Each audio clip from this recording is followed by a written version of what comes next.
Hi there, guys. So today I want to talk to you about the Volvo Ocean Race. And the reason I want to talk to you about this is because it is currently in Auckland, which is really cool. So at the moment, at the viaduct, there's a lot of events, there's a lot of boats, ships, people, activities, exhibitions. There's a lot of things happening in Auckland because of this race. So I just want to give you some more information about the race so that when you go to visit, you have an idea of what it is and why it's so popular in New Zealand. Okay, so what we will talk about in this lecture, a few things. The first is I will speak about what the Volvo Ocean Race is. So I'll talk about what the race is, where does it go, why is it special, and why is it popular in New Zealand. And then we'll look at how the teams can win the race. So what do they do? What do they need to do to win the race? We'll look at the crews and the teams. So what kind of people are on each boat, the different teams that are racing. We'll look at the boats, why the boats are special, and the boat yard. We'll look at the village, the race village. This is quite important because the race village is what you can go and visit in your free time and at the weekend. This is actually in Auckland City. And we'll look at the race, the import race. That's the race that will happen in Auckland Harbour on Saturday. And we will look very quickly at some famous New Zealand sailors and also EF's boat, which was in the race a few years ago.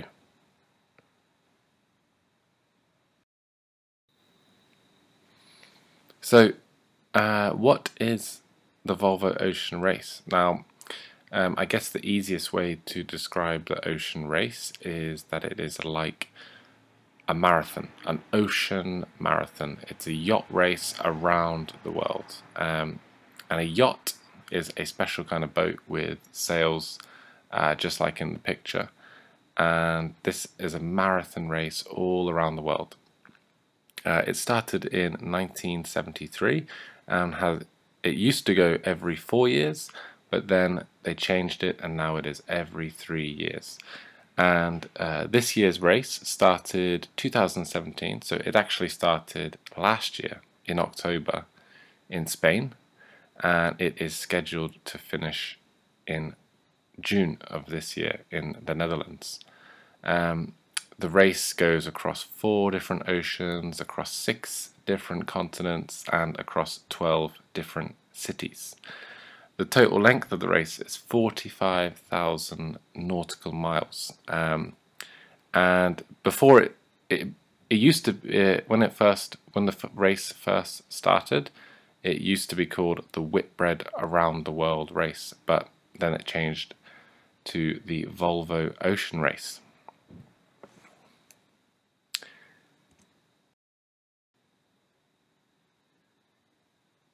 So on this slide, you can see all of the cities, the whole route of the race. So starting in Spain, goes to Lisbon in Portugal, down to Cape Town in South Africa, across to Melbourne in Australia, up to Hong Kong, then to Guangzhou in China, then back to Hong Kong, then from Hong Kong down to us in Auckland, and then after Auckland, it goes to Itajaí in Brazil, to Newport in the US, to Cardiff in the UK, up to Gothenburg in Sweden, and then down to The Hague in the Netherlands. So it's a really, really long race, and it is literally around the world. And we're going to spend a little bit of time looking at the Hong Kong to Auckland leg.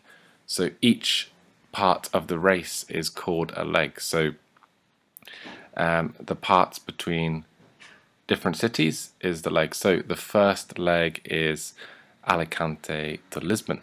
The second leg is Lisbon to Cape Town. The third leg, Cape Town to Melbourne, etc., etc.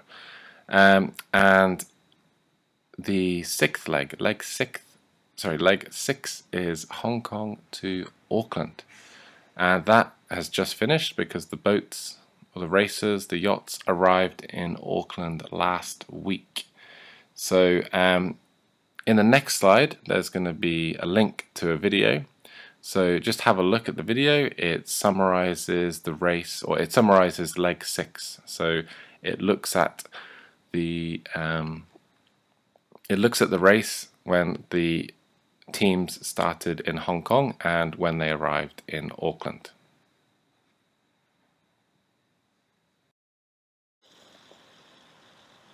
During the race, the teams have to consider a lot of different hazards, a lot of different dangers that you can come up against while sailing. Of course, the weather can change all the time. You have to remember that they are sailing around the world, so they are going to experience every climate, every weather change possible. Some days it can be really, really hot, really, really dry. Other days it can be raining, thunderstorms, heavy winds, huge waves. Teams might encounter icebergs if they are going around South America, or even up near Sweden. They might encounter icebergs in the water, which they have to be careful with. They have to be careful of marine life, such as sharks, like the dangerous animals like sharks, but they also need to be careful of animals like whales, dolphins, so that they don't disturb them or hurt them. Pirates as well. Some people think that pirates are like a fairy tale, like a story, like something from a long time ago, but modern piracy is still a big thing, and the teams need to be very, very aware of that and be very, very careful when they are sailing, because particularly around Africa, Western and the south of Africa, there are lots of pirates, and piracy is still a very, very huge thing in that area. The teams can only take 2 changes of clothes, so two different clothes to wear. One of them is for the cold weather, the cold and the wet weather, and the other outfit is for hot weather. So they can only take 2 different changes of clothes on board, and they really they have to eat 5,000 calories per day, which is a lot of food. That's a huge amount of food. The average for a human, for a man, is about 2,000 calories a day. So they need to eat 2.5 times more than what is recommended for me and you.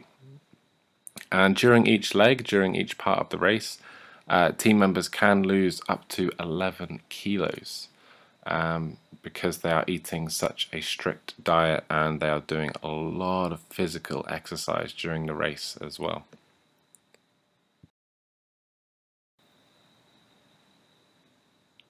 Have a look at this video on YouTube.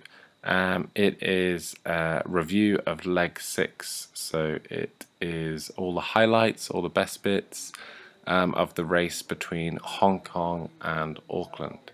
So last week in Auckland, the teams arrived, and this is what they did before they arrived in Auckland last week. So the next part of the race will start on Sunday, the 18th of March at 2 o'clock, and this is when the teams will start leg 7 of the race, which goes from Auckland to Itajaí in Brazil. And as you can see from this picture, the teams will do a very short race, or a short lap in Auckland Harbour before they head up north past Rangitoto and out onto Brazil. So I really, really recommend that Sunday the 18th of March, if the weather is good, you head down to the to the harbour and watch the start of this race, because it is quite a unique experience. I mean, you need to remember that this race is only here every 3 years, so it's almost like the Olympics. It's like the World Cup of sailing. So make the most of it. Go down to the harbour, watch as much as you can of this race, because it's very, very unique to Auckland. So we've looked at what the race is and the different cities that the race visits. So now you're probably wondering, how do the teams actually win the race? How do they score points? So for each leg, so if you remember, a leg is a race between two cities. So leg 6 was Hong Kong to Auckland. Now for each leg, the teams can receive points. If a team is the first team to reach the city, the destination city, they'll receive 7 points. If they're second, they get 6. If they are third, they get 5, fourth, 4, etc. But there are some special legs. So the race, or the leg between Cape Town and Hong Kong, Auckland and Itajaí, and Newport and Cardiff, the teams can get double the points. So they can get twice as many points. So if a team wins leg 7, so if they win between Auckland to Itajaí, they will receive 15 points, because you get 7 points for a win plus 1 point, and then that will be doubled, so they will actually get 15 points. There is also a bonus point for the first team to pass Cape Horn in Chile. This is right at the southernmost point of Chile, and it's very, very famous. It's very traditional milestone, like a traditional part of the Volvo Ocean Race. So for this reason, the first team to travel past it will get an extra bonus point. There is also a bonus point for the team that has the fastest overall time. So this is the team that finishes all of the legs, all of the races, and has the fastest time possible. And then, of course, total points means that whoever has the most points will win the trophy. And that is exactly all they win. The winning team just win the Volvo Ocean Race trophy. It's very special competition. There is no money, there's no rewards. The only reward that the team will receive is the trophy. They'll get their name on the trophy, and every year, as you can see from the picture, every year a ring is added to this trophy. So as the competition grows, as more and more competitions happen, the trophy will slowly get bigger, and every winning team's name is engraved on the side of the trophy. So it's a very prestigious competition. To win this competition, it probably means more to win the competition than any money, because it's very, very famous, very, very respected competition.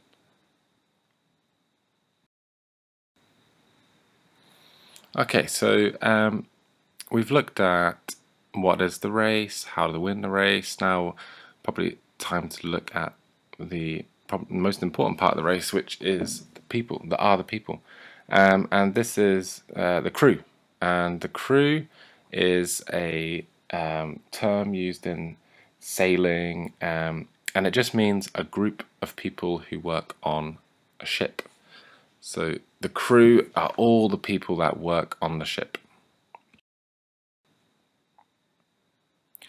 And the crew, it can be that there is no fixed number. It very much depends on how many men and how many women you have in the team. So it can be between 7 or 11 crew members, depending on that mix. And if a team wants to, they can change the crew for each leg, so for each part of the race. Every team has an onboard reporter as well. So this is a person whose job it is to take photos, interview the team, take videos, and just document and report what is happening during the race. So it's so that, you know, people like us, we can see what's happening on the ocean. We get to see the weather, all the things that the teams have to experience during the race. So they are quite an important part of the crew, the onboard reporter.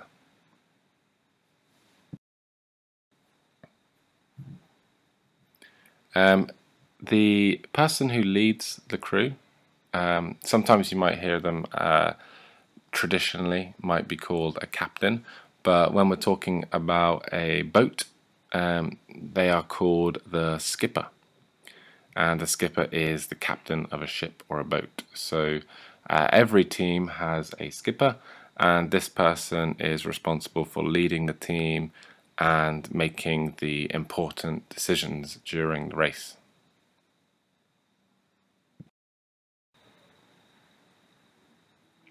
So as we mentioned earlier, a team can be between 7 and 11 members depending on how many men and women you have in the team.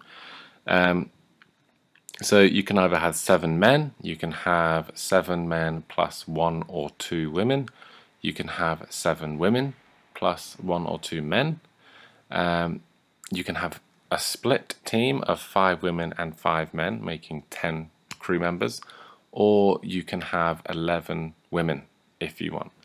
So it very much depends on how many people you want. And remember as well that the teams can change the crew members between legs. So there can be a little bit of strategy, a little bit of tactical thinking between each leg. Maybe you want to take different crew members for different parts of the race as well. So there's a lot of strategic thinking involved in who you take on the race, and how many men you take, how many women you take as well, because you might take different talents for different parts of the race. Okay, I'd like you to just take a look at this video on YouTube, and it's quite a nice video because it is a video showing you what it is like to be on one of the boats. And what is really cool about this video is if you can watch it using the YouTube app on your smartphone or Google Chrome on the computer, it's actually a 360-degree video. Now that means that you can move the camera during the video, so you can see all around you during the video.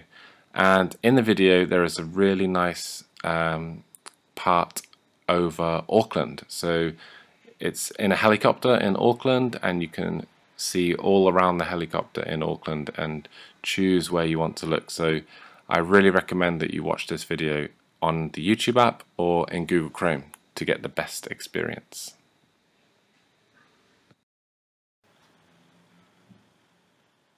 So time to look at the teams. Now there's only 7 teams in this competition. And what I think is really unique about the competition and really interesting is that each team does represent a country or a group of countries, but that does not mean that the crew members have to be from that country. So what I mean is, for example, the first team, Team Axo Nobel, they are a Dutch team from the Netherlands, but the crew members are an international mixture of team members. So they've got Kiwis, they've got Australians, they've got French, Italian, Spanish, and it's not just a team of Dutch sailors, which I think is very, very cool and quite unique to this competition. Because, traditionally in a competition, when you have a country's team, the players or the members of that team are all from the same country. But this competition, 7 different teams, but probably 40 to 50 different countries represented, which I think is fantastic. So the 7 teams, we've got Team AkzoNobel, which is a Dutch team. We've got Team Dongfeng, which is a Chinese team. Team Mapfre, which is a Spanish team. Team Vestas 11th Hour Racing, which is it's an interesting one because it is half American, half Danish. So it's an American-Danish team. Then you've got Team Scallywag, which is a Hong Kong team. Team Clean Seas, which is representing the United Nations. And then you've got Team Brunel, which is also another Dutch team. So only 7 teams, but a very, very unique group. And if you want more information, you can just visit the website and you can find out more about the people in each team, about the crew members in each team. So this is Team AkzoNobel. It's a Dutch team, and they have a Dutch skipper whose name is Simeon Tienpont, and they were the winners of leg 6. So they won the race between Auckland and Hong Kong. So last week, when the teams arrived in Auckland, Team AkzoNobel was the first team to arrive in the city. As you can see, that picture on the left was taken last week. You can see the Sky Tower just on the left. And they do have a Kiwi crew member. His name is Brad Farrant. He is the bowman.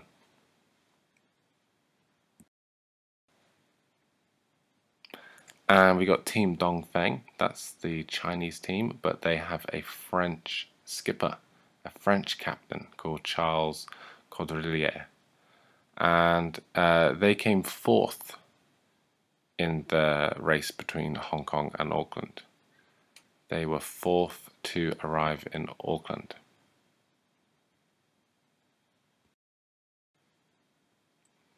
And you got Team Mapfre, which is a Spanish team led by Xavi Fernandez. And they arrived 3rd in Auckland last week, and they do have 2 Kiwis on board. They've got a guy called Lewis Sinclair and a guy called Blair Take. 2 Kiwis on this team.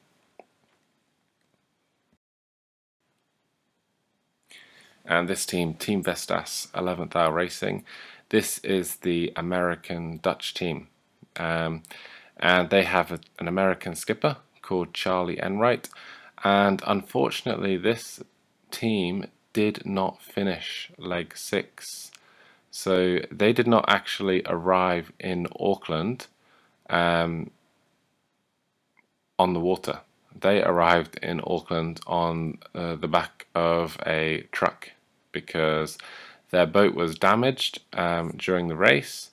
They arrived in Tauranga, and the boat was transported from Tauranga to Auckland, and now this boat is in Auckland Harbour being repaired. So they did not actually finish the leg 6 between Hong Kong and Auckland because the boat was damaged during the race. This is Team Scallywag. This is the Hong Kong team.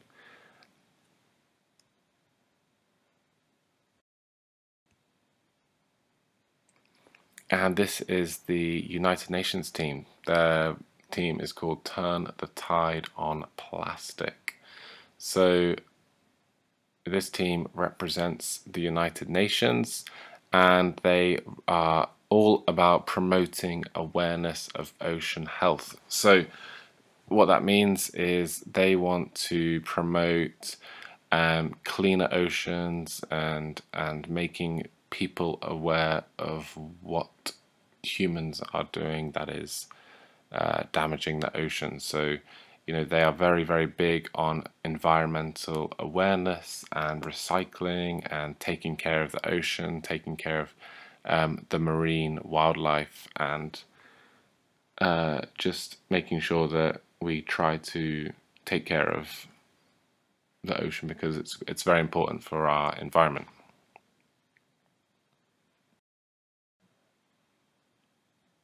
And then we've got the other Dutch team, Team Brunel, which also has a Dutch captain called Boe Becking.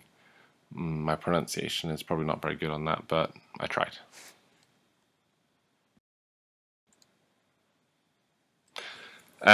So probably one of the important parts of the whole race is the boat. So we'll have a look at the boat and the boat yard. So I'm sure you all know what a boat is, having been in Auckland. But a boat yard is, as we can see from this definition, the boat yard is like an enclosed area of land where boats are built, stored, and repaired. So let's have a look first at the boat. So the boat in this race is the Volvo Ocean 65. Now every team in this race is using the same boat, exactly the same boat. The only thing that is different on each boat is the color and the painting and the names on the side of the boat. This boat was designed by a company called Far Yacht Company. And Far Yacht Company was created by a New Zealand yacht designer, Bruce Far.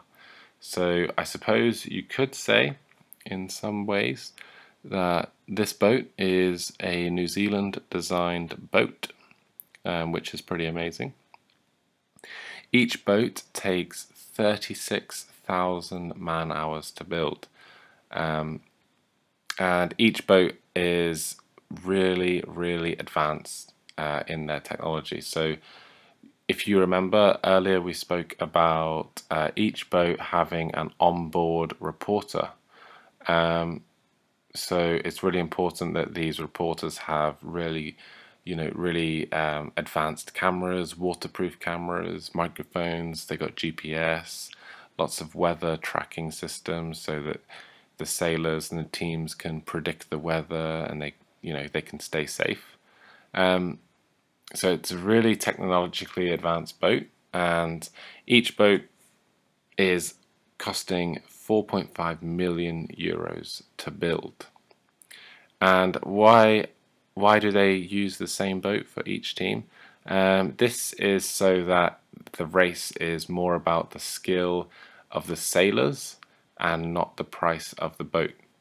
So, for example, in previous competitions, in previous races, sometimes it came down to who had the most expensive boat, who had the most money to spend on their boat. And even if you had a really strong team of sailors, it could be very difficult to compete with a team who had a lot of money.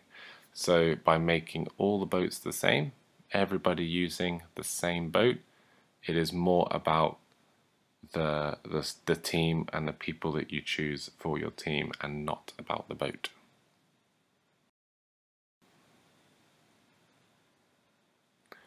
Check out this short video on how each boat is made. It's really interesting and shows you all the cool things that they do to put together just to make one boat for this race.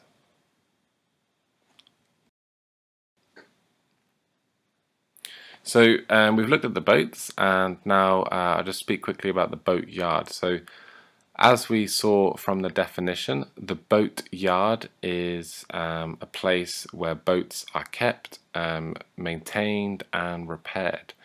And this boat yard is quite unique because it follows the boats around the world as well. So this boat yard is built in every city that the teams visit.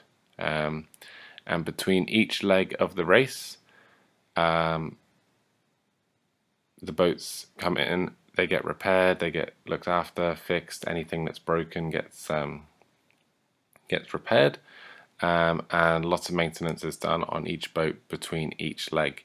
And what's really cool as well, it's open to the public. So as I keep saying, in Auckland at the moment, at the viaduct, there is the village, and in the village you will see the boatyard. So you can go and visit the boatyard, see the boats that are being raced, and see what they do to repair them and take care of them during the race. And another quick short video for you. This one shows how they build the boatyard between each city. So you need to remember that the teams are racing around the world. They're going up between all of these cities, but the boatyard needs to go with them as well, because it is important in repairing the boats between each part of the race. So this video shows you how they build the boatyard in a very short amount of time.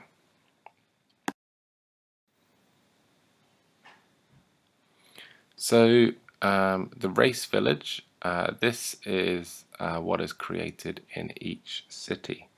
So every host city will have a race village, and this is what you can see in Auckland at the moment. The race village has lots of things to do, lots of exhibitions, activities, events, food, music, things to do, things to see.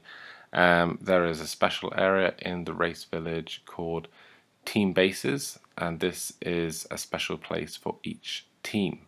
So you can visit each team's base, learn more about the team, learn more about the crew members on the team, learn more about their boats. And of course the boats will be parked here during the race, or during the break of the race. So if you get onto the viaduct, you're going to see the actual boats that are racing in the Volvo Ocean Race. And this is from February the 24th, so it has already started, and it will close on March the 18th when the teams leave Auckland on the next leg.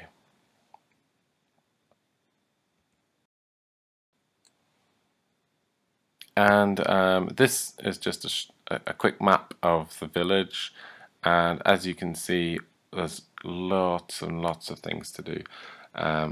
So it's at the viaduct. Head down at the weekend. I really recommend you go down at the weekend. There's a lot to do, and like I said, this happens only once every 3 years. So you're in Auckland at a very special time when this is happening. So make the most of it. Go down there, have a look, take photos, learn all about the race, and just get involved.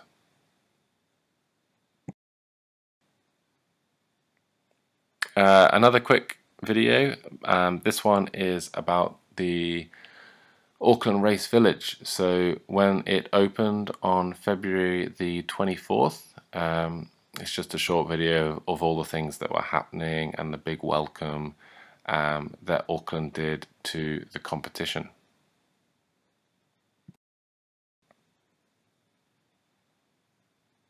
So as we mentioned earlier, every city in the race has an in-port race. Now, an in-port race is a race that happens in the port. So this means it happens very, very close to land.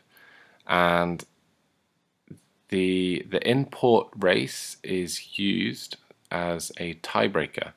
So that means that if after the main race, if there are two teams which have the same number of points, they will use the results from the in-port races to help decide who is the winner. Auckland's in-port race will be on Saturday the 10th of March at 2 p.m.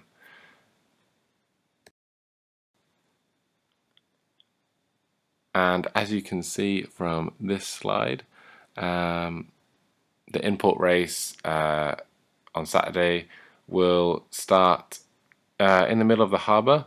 It goes all the way down towards Mount Victoria, Mission Bay as well. Comes back. The the teams go underneath Auckland Harbour Bridge, and then they return back to the start. So it's about 1 hour approximately. The whole race takes about 1 hour, and make sure you go down if the weather is good. You really should go down. Think about a good place to see this from. So I think Mount Victoria in Devonport would be a great place. Anywhere along the viaduct, along the harbour front, near the bridge would be a good place as well. There's loads of good places to see this race, and I think if the weather is good, it's going to be a really, really good day out.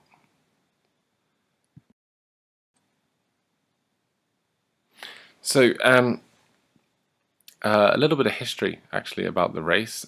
Something that I found quite interesting is that EF has played a big part in this competition. So in the 1997 to 1998 race, EF had two yachts, two boats that were competing. The names of these yachts were EF Education and EF Language. And EF Language won the race. It was the winner of the 97-98 race. And that was led by a skipper called Paul Kayard. Unfortunately, EF Education finished 9th. But I think it's really impressive to see that EF had two boats and one of them won the race, which is amazing. And the next slide has a short video which has a little bit of history about the skipper, the winning skipper, Paul Kayard, and also about the EF Language team. So, like I said, this video is about the EF Language team and the boat that won the competition in 97-98. And just remember, this was when the competition was called the Whitbread Around the World race. So it was before it changed to the Volvo Ocean race.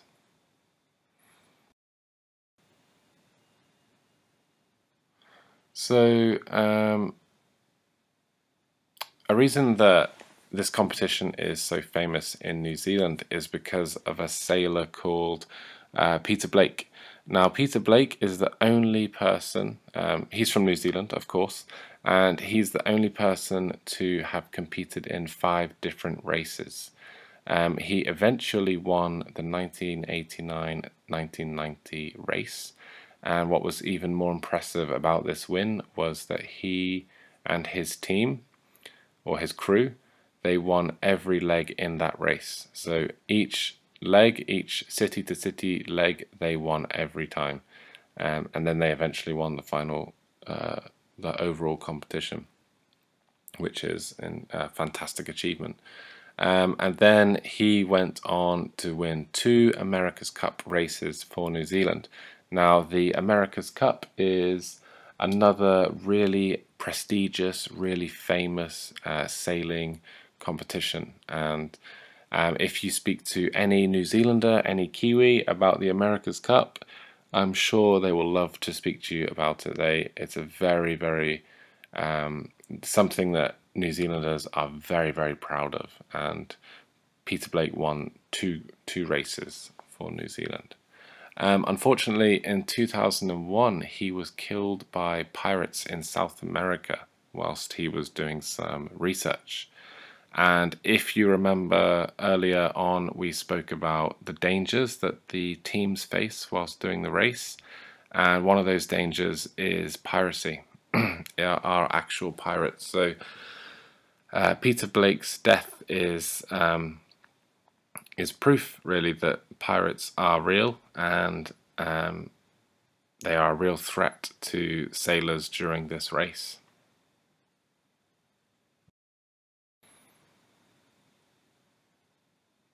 So I hope you've learned a lot about this competition and you found it interesting.